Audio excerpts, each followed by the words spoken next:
కొత్తకొండ వీరభద్ర స్వామి యొక్క ముఖ్య అర్చకులు మొగిలిపల్లి రాంబాబు మనతో పాటు ఉన్నారు. వారిని అడిగి మరిన్ని విషయాలు తెలుసుకుందాము. నమస్తే. నమస్కారం. శ్రీ వీరభద్ర స్వామి దేవస్థానం, గ్రామం కొత్తకొండ, మండలం భీమదేవరపల్లి, జిల్లా హన్మకొండ. ప్రస్తుతము ఒకప్పుడు మనకు 10 జిల్లాలే అనుకుంటే ఇప్పుడు 33 జిల్లాలైనాయి. అప్పుడు రెవెన్యూ ప్రకారంగా ఇది కరీంనగర్ జిల్లాలో ఉండే, ఇప్పుడు ప్రస్తుతానికి హన్మకొండ జిల్లాలో ఉంది. ఈ యొక్క కొత్తకొండ రెవెన్యూ పరిధి. ఈ వీరభద్ర స్వామి సనాతనంగా కింద విశ్వబ్రాహ్మణ ఇంటి ఆడబిడ్డ మహామాయి దేవత ఆలయం ఉంది. అప్పుడు కుమ్మరి వాళ్ళు ఈ మహామాయి దేవత ఆలయం చుట్టూ జంగలి అడవి ఉండేది, బాగా కర్రలు. అంటే కుమ్మరి వాళ్ళు కడిపికొండ, ఉల్లిగడ్డ, దామెర ఆ 2 గ్రామాలల్లో వాళ్ళు బంధువులు అందరు కలిసి దాదాపు 100 బండ్లు కట్టుకొని వాళ్ళు వెనకట అన్నము పొద్దున్నే వండి సద్ది, అంటే వాళ్ళు ఒక మూట లెక్క సద్ది కట్టుకొని వాళ్ళ ఇంటి భార్య, అతను, పిల్లలు ఉంటే అందరు కలిసి బండిలో రావటం జరుగును. అక్కడ నుండి వచ్చినాక కర్రలన్నీ కొట్టి వాళ్ళకి కావాల్సింది, అంటే ఎందుకంటే కర్రలు అప్పుడు కుమ్మరి వాళ్ళు కుండలు చేసేది. కుండలికి చేసేటందుకు కారణం అంటే వాళ్ళు కుండలి కాల్చేందుకు ఆ కర్రతోటి కాల్చేది, కుండలు అమ్మేందుకు ఊర్లలో. అప్పుడు ఈ బిందెలు కానీ ఈ యొక్క కరెంటు ఈ ఫిడ్జీలు కానీ లేవు. వెనకట ఒక 50-60 ఏళ్ల క్రితం మట్టి కుండలో చల్లటి నీళ్లు తాగి ఆరోగ్యంగా ఉండేవాళ్ళు 50 ఏళ్ల క్రితం. ఇప్పుడు ఆరోగ్యం క్షీణిస్తుందంటే కారణం ఇప్పటి యొక్క పరిస్థితులను బట్టి. అప్పటి పరిస్థితి బాగుండే వాళ్ళు అంబలి గంజి తాగి కాయ కష్టం చేసుకొని అప్పుడు హాయిగా సుఖజీవనం గడిపేవాళ్ళు. అప్పుడు అక్కడ నుండి వాళ్ళందరూ వాళ్ళకు సమకూరే, అంటే ఉదయం నుండి సాయంకాలకు తినే వస్తువును అక్కడ నుండి అంబలి కానీ అన్నం కానీ వాళ్ళు మామిడికాయ పచ్చడి కారంతో తిని అక్కడ నుండి వచ్చి కర్రంతా కొట్టుకొని బండ్లు మెలిగేసరికి 100 బండ్లు ఉదయం నుండి 12 వరకు కర్రంతా కొట్టుకొని 12 నుంచి రాత్రి 8 వరకు బండ్లలో కర్రలు మెలిగి రాత్రి సమయమైంది. అప్పుడు కీక అరణ్యము, చీకటి ప్రదేశము, తొవ్వ సరిగ్గా లేదు, లైట్లు లేవు, రోడ్లు లేవు. అప్పుడు ఆ పరిస్థితుల్లో వాళ్ళు ఇక్కడనే పండుకోవడం జరిగింది. పండుకున్నాక వాళ్ళకి ఆ నిద్రలో స్వామి స్వప్నంలో కనిపించిండు, కొత్తకొండ వీరభద్ర స్వామి. ఒకటేసారి జలకు లెక్క ఇట్లా వచ్చి ఏంది ఇక్కడ ఏంటంటే అప్పుడు స్వామి మనం ఇక్కడ ఏదో కనిపించిందని చెప్పేసరికి వాళ్ళు అలా కాసేపు పండుకున్నట్టు చేసి రాత్రిపూట వాళ్ళ బండ్ల ఎడ్లు మాయమైనాయి. మళ్ళీ గుట్టంతా తిరిగి అలసిపోయి వేసారి రోజు కూడా అక్కడనే వారు నిద్ర చేయడం జరిగినది. నిద్రలో స్వామి నేను కొండపైన ఉన్నా, ఇక్కడ పూజలు లేవు, నా దగ్గరికి ఎవరు దర్శనానికి వస్తలేరు కాబట్టి కింద విశ్వబ్రాహ్మణ మహామాయి దేవత ఆలయం ఉంది, నన్ను కింద నుండి పైనుండి కిందికి తీసుకుపోండి, అక్కడ ప్రతిష్ఠ చేయండి, భక్తులకు దర్శన భాగ్యాన్ని నన్ను కల్పించండి, నా పూజ నిత్యం చేయండి అని కుమ్మరి వాళ్లకు స్వప్నంలో నిద్రలో చెప్పడము జరిగినది. అప్పుడు వాళ్ళు ఇక్కడ చెప్పిన ప్రకారంగా వాళ్ళ గ్రామాలకు పోయి ఒక రచ్చబండ, 3 చౌరస్తాలు, పబ్లిక్లో నడి బోర్డు, అంటే బోర్డరాయి ఉండేది వెనకట, అక్కడ అందరూ కూర్చొని అందరూ ఇట్లా స్వామి కనిపించారు. కొత్తకొండలో మన అందరం కలిసిపోయి అక్కడ అందరు కలిసి ఎదటి గుమ్మి, అంటే మేదరోళ్ళు కర్రలతోటి గుమ్మి తయారు చేసేది, వడ్లు పోసుకొని వెనకట. ఆ గుమ్మి తీసుకొని కొండపైకి పోయి అందరు నడిచి కొండపైన స్వామిని తీసి గుమ్మిలో పెట్టి చుట్టూ దూది పెట్టి అక్కడ మళ్ళా మట్టి పెండతోటి తర్వాత వరిగడ్డితోటి సిరి చేసి అక్కడి నుంచి తొరలిచ్చిందని వెనకట సనాతన నానుడి పెద్దల ఆచారము. తర్వాత ప్రాచుర్యం, ఇక్కడ విశిష్ట స్థల పురాణం కూడా అదే ప్రకారంగా స్వామిని అక్కడ నుండి అందరు తీసుకొచ్చి ఇక్కడ పెట్టి ఇక్కడ గుట్ట కింద ఆరాధ్యుల వారు ఉండే పండిత మల్లికార్జున సిద్ధాంతి గారు, ఆ సిద్ధాంతి గారి స్వామిని ప్రతిష్ఠ చేసి కుమ్మరి వాళ్ళు 14వ తారీఖు నాడు ఒక మట్టి కుండ దానికి అలంకరణ చేసి అందులోనే వరితోటి బెల్లంతో అన్నమండి స్వామికి బెల్లం నివేదన అంటే బోనము సమర్పించి గుడి చుట్టూ వారి బండితో తిరిగినాకనే భక్తుల యొక్క బండ్లు తిరిగే సనాతన ఆచారానికి అనుగుణంగా 1400 కీర్తి శకం నుండి ఇప్పటి వరకు కూడా ఈ రోజు వరకు నిన్న కూడా తిరగడం జరిగినది. బండ్లు తిరిగినాకనే భక్తుల బండ్లు తిరుగుతుంది.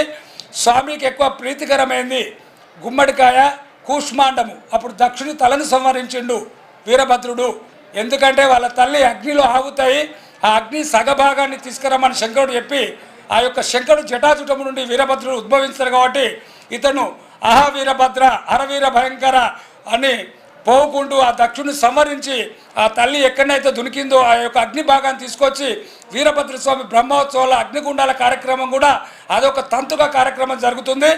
ఈ గుమ్మడికాయ ఎందుకు మనం వీరభద్రుడు సమర్పించాలంటే వీరభద్రుడు కత్తి ఉంటుంది చేతిలో, కుడి చేతిలో భద్రకాళి కూడా కుడి చేతిలో ఖడ్గం ఉంటుంది. మనం ఎక్కడ కానీ గుమ్మడికాయను కూష్మాండాన్ని ప్రజలు కొత్తగా ఇండ్లు కట్టుకున్నా, గృహ ప్రవేశాలు జరిగినా, ప్లాట్లు కొనుక్కున్నా కూడా నరజిష్టి పోవాలి, సకల భూత ప్రేత పిశాచ శాకిని డాకిని సర్ప జుపగద మాం రక్షంతు అంటే ఈ ప్రజాలోకంలో సుభిక్షంగా ఆరోగ్యాలతో నిండు నూరేళ్ళు చల్లగా ఉండాలంటే నరదిష్టి పోవాలి అన్నిటికంటే ముఖ్యము. కాబట్టి ఈ కూష్మాండం ఎక్కడైనా మనం కొడతాం చేత, కానీ వీరభద్ర ఆలయంలో సమర్పించుడే అక్కడ పెట్టి స్వామికి నమస్కరించే సనాతన ఆచారము. స్వామి ఖడ్గంతో కొట్టుకుంటారనే సనాతన స్థల చరిత్ర కొత్తకొండది. ఆ కూష్మాండాన్ని సమర్పిస్తారు, నెత్తిలో పెట్టుకొని గుర్చుడు తిరిగి గుమ్మడికి ఆ స్వామికి ఎదురుగా పెట్టి దండం పెడతారు. తర్వాత స్వామికి కోరమీసము, మనం ఎవరైనా కోపంగా వస్తే కొట్లాడితే నీ సంగతి చూస్తాన్ని మీసం మీద వేలేసినట్టు స్వామి అక్కడ యొక్క యుద్ధానికి పోయేటప్పుడు ఎదుటి దక్షుణ్ణి భీకర పోరాటం మీద మీసం దిగుతాడు కాబట్టి వీరభద్రుడు కోరమీసం సంప్రదిస్తాడు, కోట కట్టేస్తారు. అభిషేకము కుంకుమార్చన అమ్మవారికి ఓడిబియ్యం సమర్పిస్తారు. తర్వాత అల్లు పడతారు, పిల్లలు కాకుంటే ఉద్యోగం రాకుంటే ధ్వజస్తంభంగా నిలబడి ఉద్యోగం రావాలని మొక్కితే తప్పకుండా ఉద్యోగం, పెళ్లి కావాలంటే పెళ్లి అవుతుంది. ఇక్కడ మన మాజీ క్రిస్టియన్లు భారత ప్రధాని పివి నరసింహారావు గారు ఈ దేవాలయంలో మెంబర్ ఉండి అంచెలంచెలుగా భారత ప్రధానికి ఎదగడం జరిగినది. ఇప్పుడున్న రాష్ట్ర మంత్రివర్యులు గౌరవీయులు పెద్దలు పొన్నం ప్రభాకర్ గౌడ్ గారు కూడా ముందు నేను గెలిస్తే వీరభద్ర స్వామి మాల ఇస్తానన్నారు. ఇక్కడ మాల అనేది వీరభద్రుని 27 రోజులు నక్షత్ర దీక్ష. కొత్తగా 14 సంవత్సరాల నుండి ఆ యొక్క దీక్షను నేనే స్టార్ట్ చేయడం జరిగినది. అది దానికి గురుస్వామిగా నేనే ఉండడం జరిగినది. అందరికీ మాలలేసి 4 రోజులు నిత్యము ఉదయం 5 గంటలకు వీరభద్ర స్వామి మాలలేసి స్వామిని ఆరాధించి ఒక పూట భోజనము, ఒక పూట సాయంకాలం అల్పాహారము, సాయంకాలం పూజ 14 సంవత్సరాలు కొనసాగుతుంది. పొన్నం ప్రభాకర్ గౌడ్ గారు మంత్రివాళ్ళు, ట్రాన్స్పోర్ట్ బీసీ సంక్షేమ శాఖ మంత్రులు వారు కూడా మాల వేసుకుంటారని చెప్పడం జరిగినది. వారు వెంటనే మొక్కిన విధంగా వారు అనుకున్నది సాధించారు. మాల వేస్తారని అనుకుంటున్నాం. వారితో కూడా దాదాపు ఈసారి 10-20 వేల మంది కూడా వీరభద్ర స్వామి మాలేస్తారని మేము ఆకాంక్షిస్తున్నాం, కోరుకుంటున్నాం, ఆహ్వానిస్తున్నాం అందరినీ. ఇది ఒక మంచి శుభసూచకం, ఆధ్యాత్మిక కార్యక్రమము. లోపల ప్రతి ఒక్కరు రండి, అభివృద్ధిలో భాగస్వాములు కండి, కొత్తకొండకు రండి, దర్శించండి, తరించండి. గారు నాకు ఒక చిన్న సందేహము.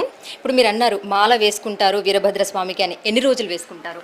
ఈ యొక్క వీరభద్ర స్వామి మాల ఉద్దేశం ఏంటంటే దాదాపు ఇప్పుడు మనకు వీరభద్ర స్వామి తెలంగాణ రాష్ట్రంలో అంటే పెద్ద దేవాలయము మనకు బొంతపల్లి ఒక దేవాలయం మెదక్ జిల్లాలో ఉంది. తర్వాత మహబూబాద్ జిల్లాలో కొరివి దేవాలయము పెద్దది ఉంది. కొత్తకొండ, నందగిరి మాకు తెలిసిన ఈ 4 చుట్టుప్రక్కల పెద్ద దేవాలయాలు ఉన్నాయి. నేను ఒకప్పుడు అయ్యప్ప మాల 5 సార్లు వేసుకోవడం జరిగినది. ఎందుకంటే మనం కేరళ పోతే అక్కడ మన తెలంగాణ మన ఆంధ్రప్రదేశ్ ఉన్న ఆధ్యాత్మిక భావన కేరళలో లేదు ఎక్కువ.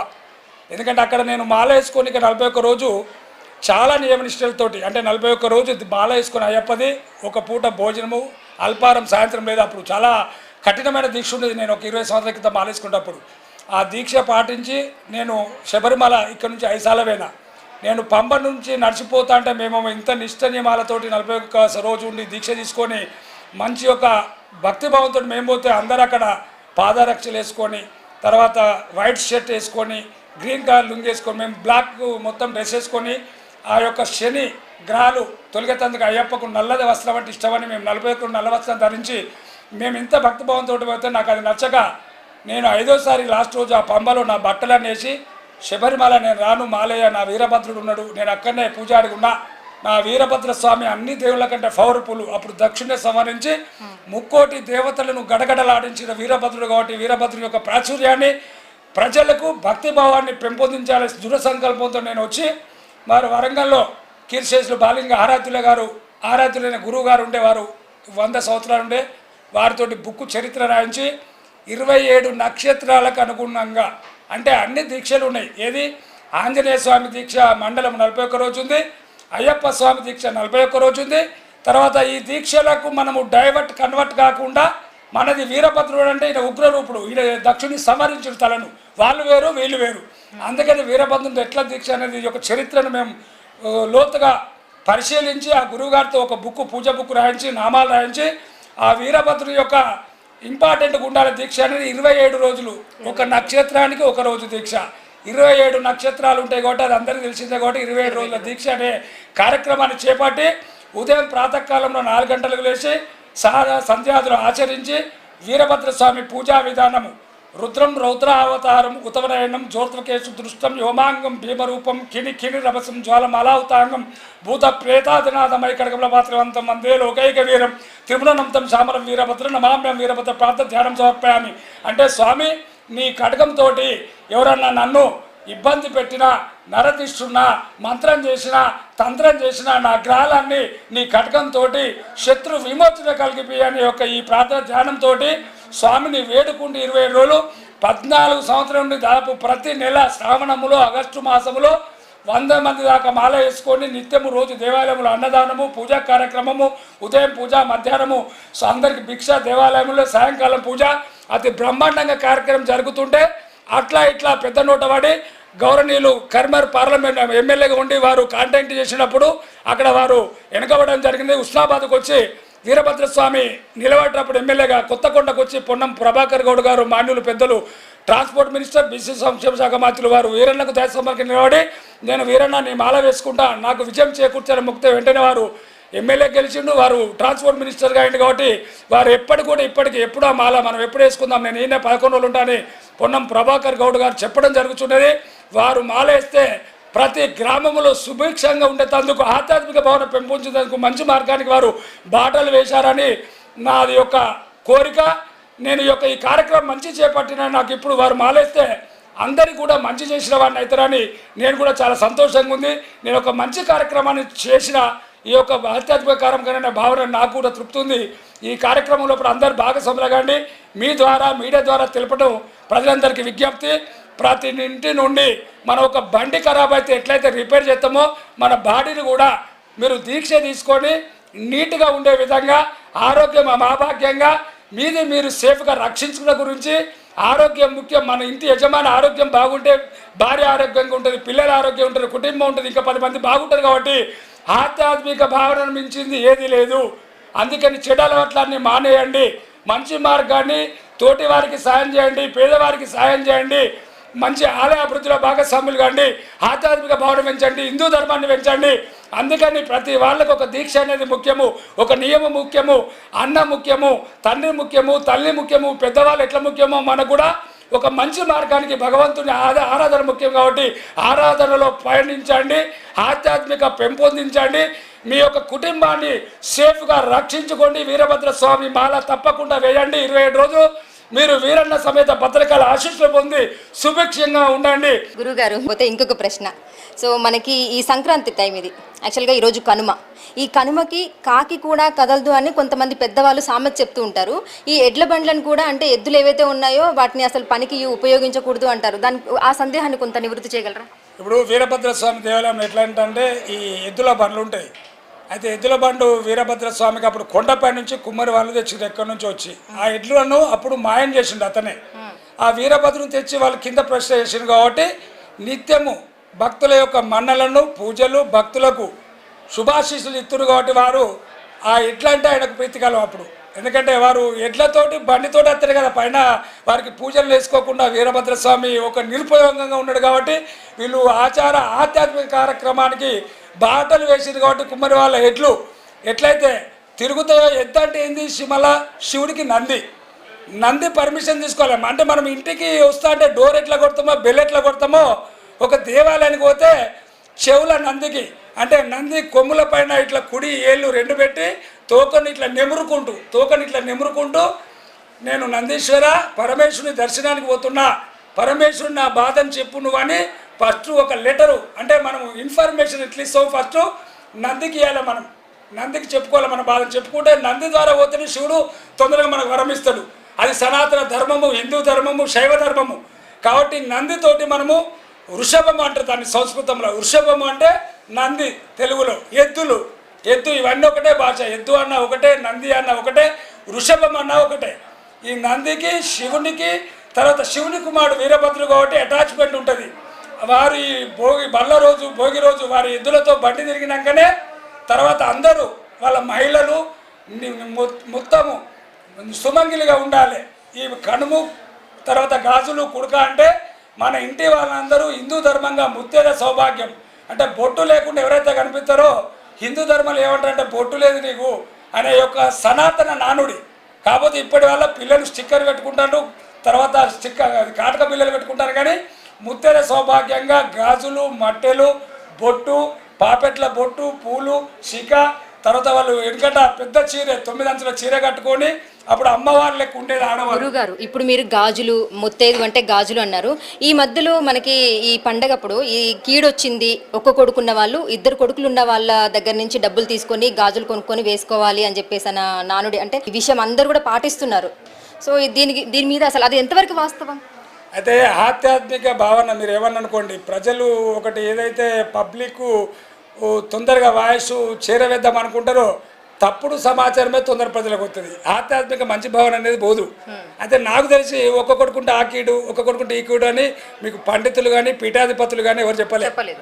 ఇది ఏంటంటే ఎవరైతే ఏ దాని మీద పుట్టితే ఆ వస్తువులు ఉంటాయో వాళ్ళు మార్కెటింగ్ అయ్యే గురించి తప్ప కానీ శాస్త్రోక్తంగా కీడులు అనేది అట్లా అనుకుంటే మేమున్నాం. ఇప్పుడు బ్రాహ్మణం మా ఇంటిలో ఎవరన్నా ఏదన్నా మరణించినట్టయితే మేము 12వ రోజు కర్మకాండ ముగించి మేము పూజా కార్యక్రమం నిర్వర్తించుతాం. మరి మేము అప్పుడు గ్రామాలలో వెనకట ఒక్కరే బ్రాహ్మణుండి ఒకరే అయ్యగారు ఉండి 100 మందికి ఒకే రోజు పెళ్ళైన ఇంట్లో కార్యక్రమాన్ని చేయలేడు. కాబట్టి వాళ్ళకు ఒక కట్టుబాట్లు అనేది వారు ఆ ఊరు మందం పెట్టుకుంటారు తప్ప శాస్త్రంగా ఒక్క కొడుకుంటే ఇట్లా, ఒక్క కొడుకుంటే అట్లా, బిడ్డ ఉంటే అట్లా ఇది అనేది లేదు.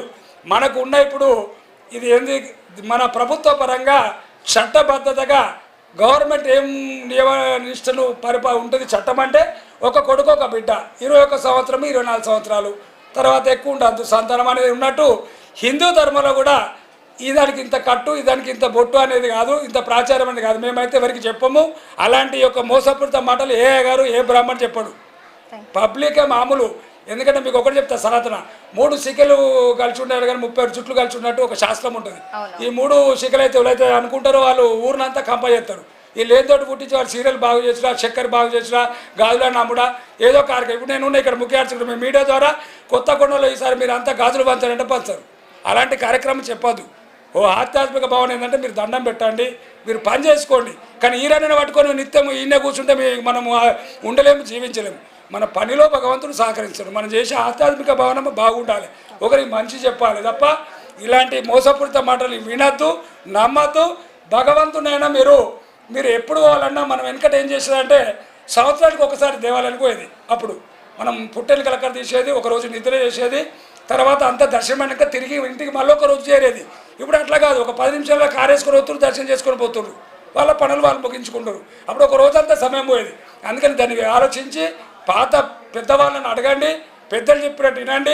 ఇప్పటిది అనుకోకుండా మోసపోకుండా మీరు ఆధ్యాత్మికను స్వీకరించుకుంటూ మీ యొక్క ఉద్యోగాన్ని పాటించండి, మీ జీవన వృత్తిని కొనసాగించండి, మీరు పనులు చేసుకోండి, సమాజంలో ఒక మంచి వ్యక్తిగా మంచి కుటుంబంగా బతకండి. అది భగవంతుని ఆశీస్సులు మీకుంటే తప్పకుండా సర్వే జన సుఖినో. ధన్యవాదాలు గురువు గారు, మీ అమూల్యమైనటువంటి సమయాన్ని వెచ్చించి ఎన్నో విషయాలను చెప్పినందుకు మాకు.